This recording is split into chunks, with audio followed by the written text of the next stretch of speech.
Just that first moment of like, wow, that's Daniel Radcliffe playing me. That's kind of hard to wrap my head around. Every once in a great while, I can spot a talent that I know is the future of music. Well, I thought if I was going to do a biopic, I couldn't do a straight biopic because my actual life isn't that interesting. I mean, it's it needs a little bit of embellishment. And Eric Appel and I had done a video for Funny or Die back in 2010, basically a trailer for this movie, but with a different cast. And it went viral, and I played it in my live shows, and everybody loved it. And they said, oh, this should be a real movie. Nobody wants to hear a parody song when they can hear the real thing for the same price. 2 words. Eat it. And I told them at the time, yeah, I think it works well as what it is. It's just a funny little trailer. But in the last couple of years, I started thinking, maybe this should be a movie, because there's always all these biopics coming out where they're kind of playing fast and loose with the facts. And I thought, maybe the world is ready for this like off the rails, like Weird Al biopic. I'm just gonna throw this out there. Weird Al Yankovic. I love it. It was pretty crazy. I mean, the first scene that we shot the first day was in the apartment with the band, where he comes up with the idea for My Bologna, and just watching on the monitors, and there's some shots and some angles where he really looked like me. My little hungry one, open up a package of My Bologna.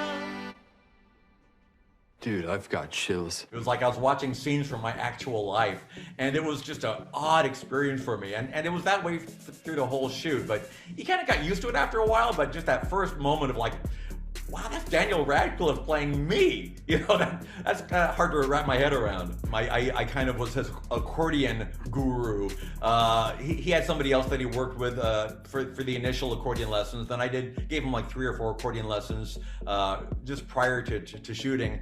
And sometimes I would like jump into a shot and say, no, put your finger here. But Daniel really was, it was a point of pride with him. He wanted it to be a real thing where he was like actually playing the accordion. And he did. I mean, he did it right. And Daniel did a great job. I'm very proud of him. He just had the perfect energy for it. I know he's a big fan of comedy. He told me, and I didn't know this when we cast him, he was a fan of mine going into this. And he just had the right mindset for it. And his chops, obviously. He's an amazing dramatic actor and an amazing comedic actor. And we just knew that he'd get it. He would get the specific tone that we're going for, which is not easy to pull off. And Daniel just absolutely nailed it. Most of these celebrity cameos, almost all, were basically people that I knew, that I was able to, go through my address book and email them and say, hey, you want to be in a movie? And almost all of them immediately said, yeah. Oh, Al, you can't smoke in here.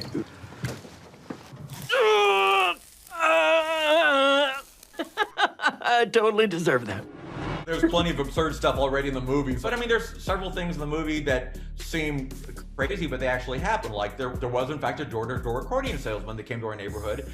And that's the reason why my parents decided I should take accordion lessons. I really did record My Bologna in a public bathroom. That's real. But again, we tweak it and we heighten it and we embellish it to the point where, it feels more like a biopic, like a Hollywood biopic, which meaning that it's not really that true. Name me one creative genius that doesn't have a checkered past involving alcohol, That's the medicine.